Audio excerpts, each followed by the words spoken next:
And so we want to give you better skills at being able to understand the National Electrical Code. And that's what our Fast Track system is all about. It is a trademarked system that actually teaches you the National Electrical Code, not just gives you exam questions, not just tries to regurgitate the code.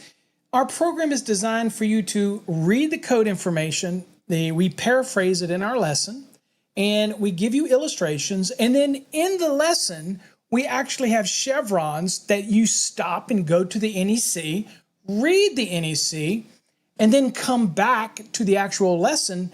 And it helps you understand the code. And of course, if you're in our 2020 or 2023 programs, we also have a neat feature called Fast Tracks Interact, which means that you can actually post images, questions, screenshots, all right in your Fast Tracks program. So there's nothing else like it out there on the market. If you're trying to learn the National Electrical Code and you're studying for an electrical exam, then you want to get our basic or our enhanced program if you're in the 2020 or 2023.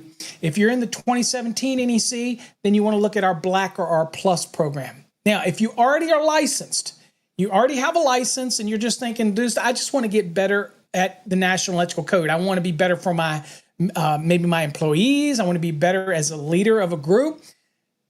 Then we have a program for you. It's called Mastering the NEC. And basically, what that does, it puts an expert in your pocket. So we have a little bit of something for everybody. We even have grounding and bonding programs as well, because everybody needs to know grounding and bonding. Okay? All right, on today's lesson, we're going to look at some exam prep questions, and we're going to dissect them, give you a little bit of understanding of how you would prepare for an exam, because in our Fast Tracks program, we also give you over 700 exam-style questions that are very similar to what you would see on an electrical exam. Not to mention, our competency reviews give you additionally hundreds of other very tough questions that you have to dissect out. And really, Unit 8, 11, and 13 in our program is the make or break for many people, because it's calculations and it really gets you looking at single family, multifamily, commercial. And that's where you might have questions. And that's why the Fast Tracks Interact feature was something that we introduced a couple months ago, back in 2024, that makes it so powerful. Because not only are you just buying books, buying DVDs, but you actually get somebody, an instructor, that interacts with you, and all the students in your course can interact at the same time. Very powerful. That's why it's called the Fast Tracks system. All right, let's go on and get to some questions. All right, let's go here first. Okay, so here we got question. And here, let's see here. Let's go on and dissect this thing out and show you how you would do that. So the first question we have, it says, a lighting load for a 12,000 square foot apartment building. Okay, so we're thinking this is apartment building. So you have single family dwellings, two family dwellings, and you have multi-family dwellings. And all we're looking for is the lighting load, right? Okay, and this is for a multi-family building. All right, so it says not using the energy codes adopted by the local AHJ. Okay, so we're simply going to be looking at the square footage. We're not worrying about any energy codes in this question. And we simply are sizing what is the actual VA that we're going to use in our load calculation. Now, again, we always assume what? We always will assume the standard method. Always the standard method unless somebody states otherwise. Okay, so if the exam question says use the optional, then there is an optional way to do this. But when it doesn't tell you that, and it's just a lighting load question, we're going to use the standard method. Okay, and oh, by the way, we're in the 2023 edition of the National Electrical Code. Just want to keep that, make sure we're aware of that. All right, so here we go. So here are our choices. We have 12,000, we have 14,550, we have 16,250, and we have 36,000. Where are we going to go to get this answer? All right, well, so we're going to have to go to the National Electrical Code. And so I'm going to go there. And here we're in the National Electrical Code, and we're in 220.41. This is dwelling units, minimum unit load. Now you'll notice it says right here, one family dwelling, two family dwelling, and multifamily dwelling. And this is under Part 3 of Article 220. So we know this deals with the standard method. Again, Nothing was said in our question about utilizing the optional method, okay? Now, we're in here and it says the minimum unit load shall be not less than 3 VA per square foot, okay? So that's typically what we use, 3 VA per square foot, okay? Now, it says the unit load includes what? The lighting and receptacle. This is the general use receptacle outlet application, but our question just wanted to know what was the general lighting, okay? So we're going to go back to the question. So we know it's 3 VA per square foot, okay? Now, we're not talking about a commercial building. In that scenario, we'd be looking and saying, well, aren't you talking about the lighting loads for non-dwellings? No, we're not going to be working in 220.42. That's for non-dwelling applications. We're dealing with the dwelling application, right? So that's important for us to distinguish the two. All right, so let's go on and get back to our question. And let's do a little math here. So we know it's 3 VA per square foot, right? So we're going to go, and it was 12,000. So we're going to go 12,000 times 3. That's 36,000. That is, again, it didn't ask us after adjustment and corrections. It didn't ask any of that stuff. It basically wanted to know what was the lighting load in VA. And we went and found that it was 3 VA per square foot. Okay, and that's only the question it's asking. It didn't ask you to go out and size the service. It didn't say go any further than that. Be careful. Only answer what they ask you. Okay, so in this case down here, there you go, 36. And code reference, as you can see, 220.41. So in our program, not only do we give you the reference again, and some things might be electrical theory, and you should have learned that as you work through the trade, practical stuff, because we're focusing on teaching you what's in the NEC. And theory is pretty much not an NEC thing. That's something you should learn in the field. Okay. All right, let's go to the next one. All right. So the next question that we have, it says, is a blank AWG conductor is the minimum size conductor permitted in a cable bus. Okay, so again, on the exam, you should be using your index. Your index, you go look and see if there's anything in the index for cable bus, okay? Or, you know that's a type of wiring method. You could go to the beginning of the NEC and look at the table of contents and find out, okay, what article is dealing with that, okay? And you might see that there is a specific article that deals with cable bus. And I can tell you, one of the things that you need to get used to is the fact that when you can identify that an article is fairly small, it's easier to use a technique that we call bold scanning. And that is where once I've done your study, you're in a structured program like ours, and you realize that the article's not very big, then you want to go to that article and start bold scanning. And in this case, we're looking for minimum size conductors because that's what the question asks. And it also gives us some sizes in the actual question, right? So it's telling us a 1 gauge, it's telling us a 1/0, a 2, a 2/0. So we've got some sizes here that it is giving us. Okay, so we can use all of this together when we bold scan, right? So we're gonna go to the NEC, and again, I will tell you, we do not have the index because a link, is what we're using, does not give us the index. So you could go to the index and look under for cable bus, things like that. But we're going to use the table of contents. And if you go to the table of contents, you go down and you into chapter 3, you'll notice that when you get down to 370, it says what? Cable bus. So you're going to click on that, and that's where you're going to go. Now we're going to bold scan it because I can tell you cable bus is not a big article.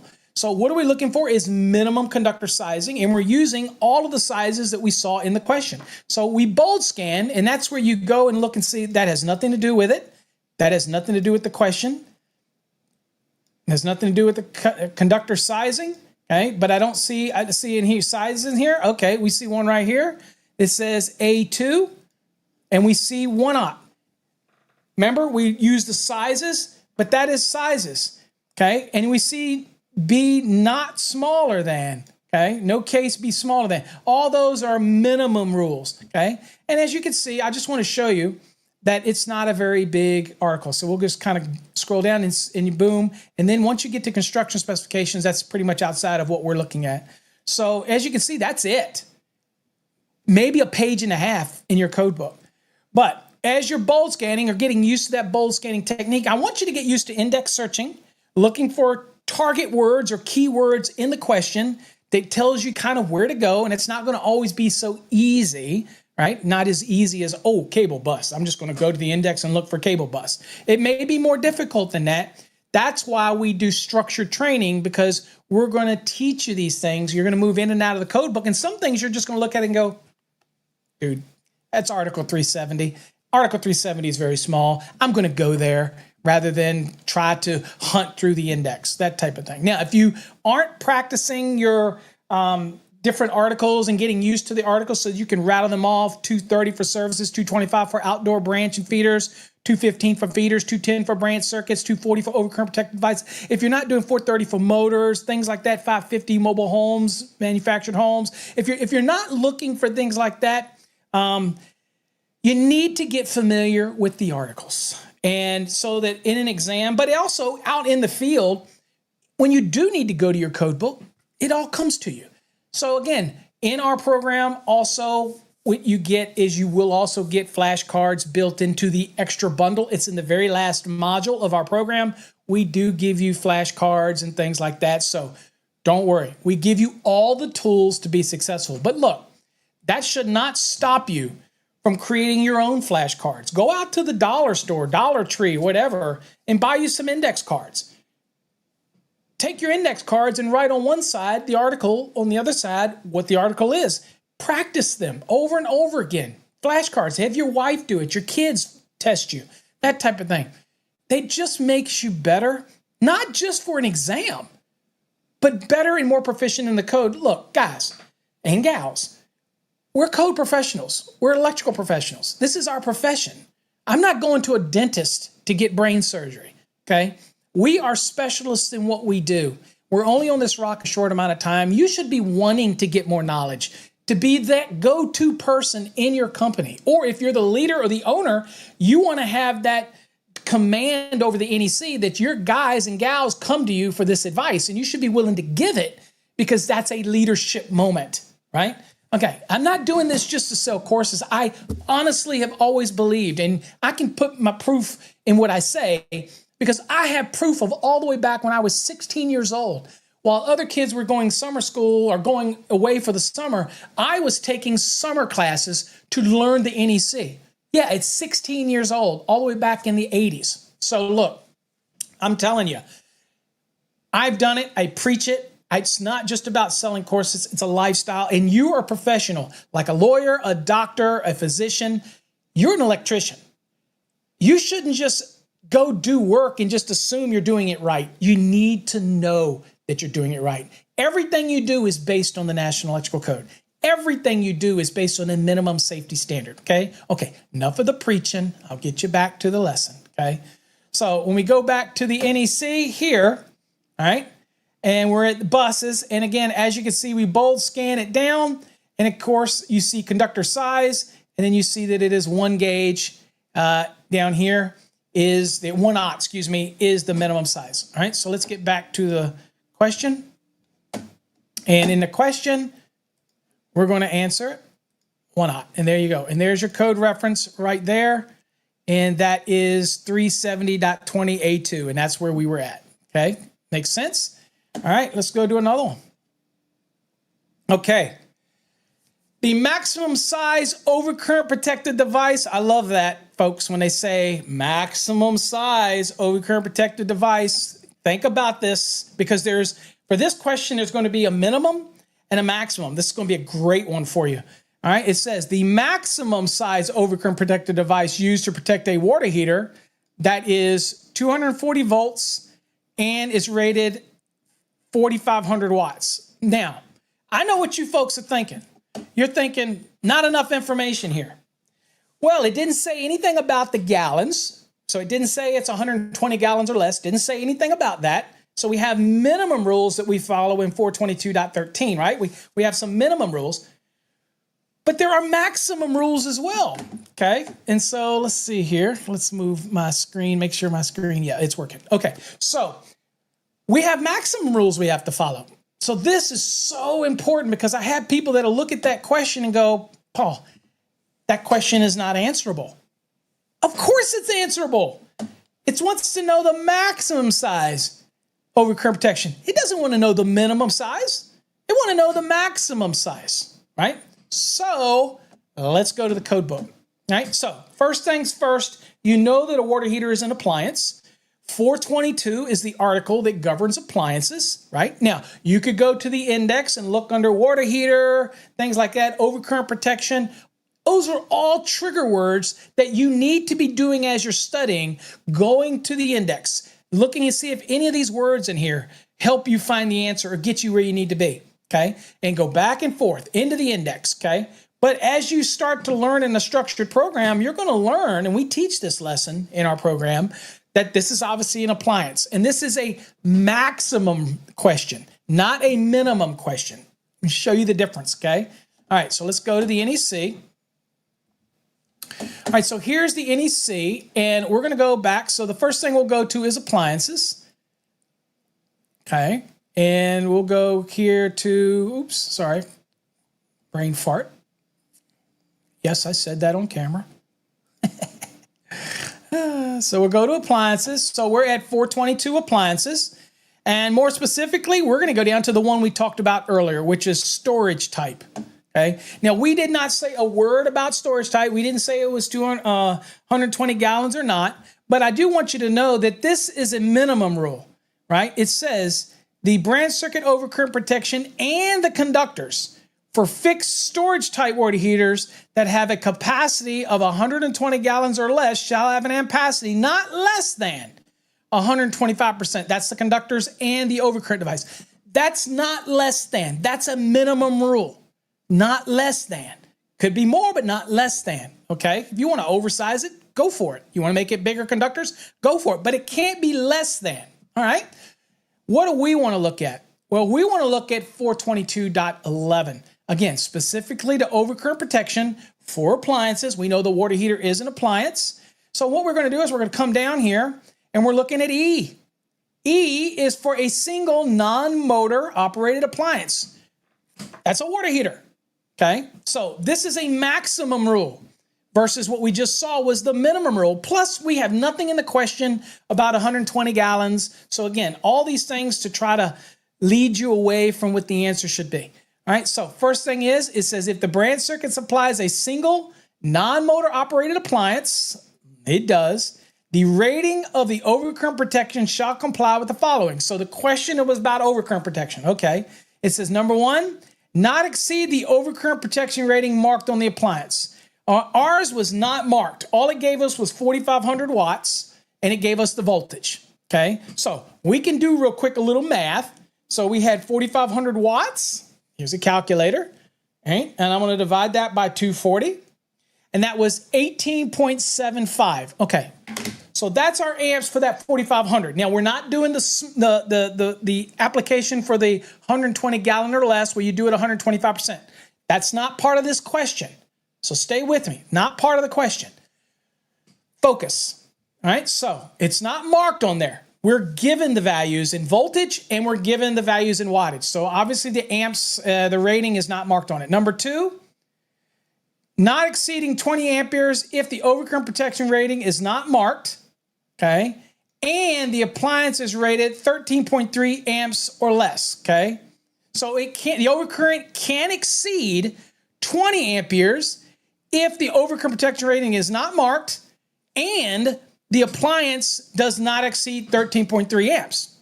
Well, guess what? We already know ours was what? 18.75. So we're exceeding the 13.3 amps. So we're going down to item number 3. Item number 3 says, now, not exceed, there's your maximum, not exceed 150% of the appliance rated current if the overcurrent protection rating is not marked, and it was not marked, we calculated it out, and the appliance is rated over 13.3 amperes. says where 150% of the appliance rating does not correspond to the standard overcurrent device rating, the next standard size can be used. Okay, it's permitted to go up to the next standard size. Oh, all right, so got to go back to the question now. So we know what we're dealing with. So let's go back to the question. All right, so we're saying, okay, in this question, I know I've got 18.75 amps. So I go 18.75 amps, and I can go up to what? 150% times 1.50. That equals 28.125, okay? You're saying, well, what can I go to, right? Saying, okay, well, let me ask you a question. Do you think that a 28.125 rated overcurrent protection device exists? Remember what it said in the rule? You can go up to 150%, but if it doesn't correspond, you can go to the next standard size. Well, let's just go and see what the next standard size would be. And so here we're back in the NEC, and we're going to go to where? That's right, 240.6, because that 240 is for overcurrent protection. The .6 is that nice little list of the different ratings of the standard size overcurrent protected devices. So we're going to go to 240.6. These are things you learn in our program, folks, and you just need to. That's why I believe in a structured plan. That's why I believe you can't just grab a code book and start flipping. You might get lucky enough to pass because you've been doing it a long time. But if you want to really focus and get it quickly, structured training that feeds you the information that you need to know is the only way to go. Get out there, make that money, get that license. If you happen to fail, it's okay. You could take it again. Sometimes people just don't test well. It's all good. All right, so here's the standard sizes, right? And we needed one for 28.125. Well, I think you can see that we don't have anything. It's 25, and then the next size would be a 30. So because it does not correspond, guess what? It said it right in the rule. I can go up to the next standard size. So that would be a 30 amp overcurrent protected device, right? So we go back to the question.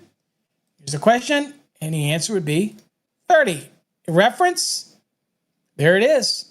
422.11 E3, that's exactly where we were at, and that answers the question. So remember, folks, it's so important to understand the question and really stop and read it. This was a maximum size. It could have been a minimum size question, and they would have had to give you what? They would have given you the gallons of the water heater and all that type of stuff, right? So important. Understand that that question said maximum, okay? You want to do another one? Okay, we'll do one more, and we'll go to the next one. Okay. Next question. Each device on a strap or yoke, so if you have a receptacle or a switch, you have the metal strap that mounts it to the box, and you have, whether it's a duplex receptacle, simplex receptacle, switch, they're all mounted on a yoke or a strap, okay? It says each device on a yoke or strap installed in a device box shall be counted as blank conductors. So this question should stick out to you right away as a box fill question, because it's saying, okay, so if it's a receptacle, duplex, simplex, switch, it's going in a device box. Obviously, looking at this, it's taking up a volume. And the code says that it counts as a 1 volume or 2 volume or double volume. You have to look at it and say, okay, well, this is clearly a box fill. Now, where does box fill come into play?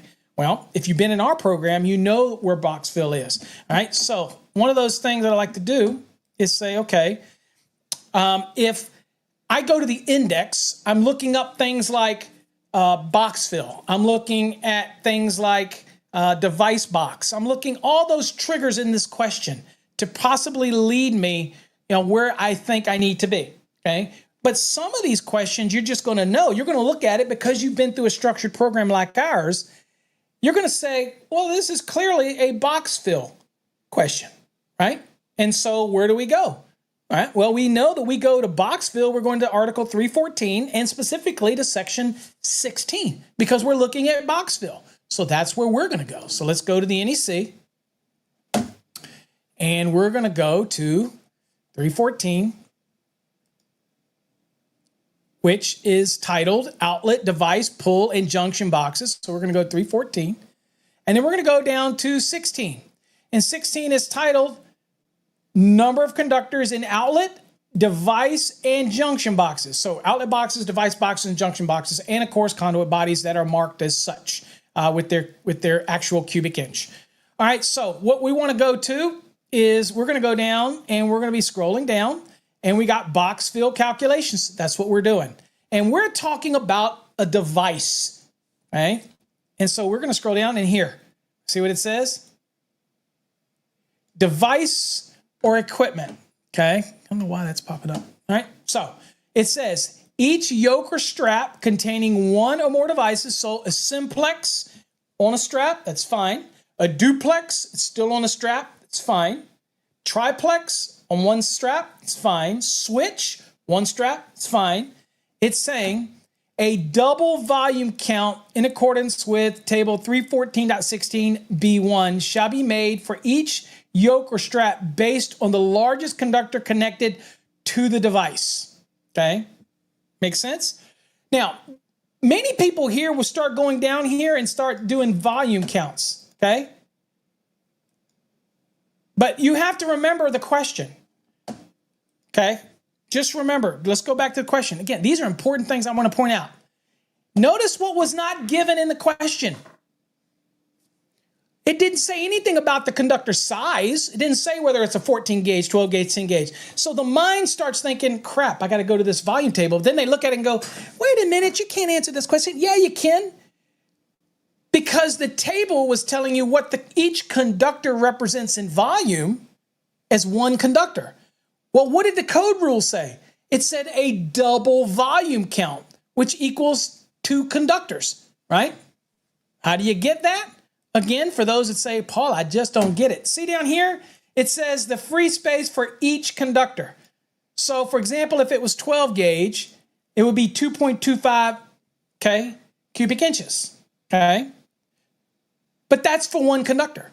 Remember, and so that represents one conductor. Notice up here it says per conductor, one conductor. Up here, it made it very clear that it's a double volume. So it equates to 2.25 if it was 12 gauge times 2 because it was 2 conductors, right? Because this 2.25 is per conductor. Be careful. It's all about the verbiage. It's all about how you read it. And you have to know that a double volume simply means 2 conductors. 2 conductors, if it was 12 gauge, it would be 2.25 each. If it was 14, it'd be 2.00 each. But it still represents what? 2 conductors. Be very careful in the question. No, it's not a trick question. It's just trying to let you read it and not get lost and say, wait a minute, they didn't give me the conductor we're talking about. That makes a difference. It does not make any difference in this question because a double volume count equates to 2 conductors. And that's the answer. And there's your reference, 314.16b4. Okay? All right, let's take it back to me. So look, folks, I'm here to help you. Our programs are designed to help answer questions while you're in the program. We also have paulabernathy.com that you can send us questions. There's so many illustrations. We have chevrons that teach you to go in and out of the lesson. We have the extra database of questions that also has flashcards. It also has additional quizzes and videos in there as well. We're talking hundreds and hundreds of exam-style questions that are very similar to what you'd see on an exam. The competency reviews will test your knowledge. We teach you calculations. We teach you single family. We teach you multifamily. We teach you the standard method, the optional method. There is nothing else out there that is as comprehensive as what we do here in the Fast Tracks program. So if you're interested in it, you see it scrolling across the bottom, go to fasttracksystem.com. We'd love to have you in the family. We also have a live feature that you can ask us questions. We have people standing by to answer questions about our courses. If you're interested, check it out, folks. We appreciate you watching this video, and we'll catch you on the next one.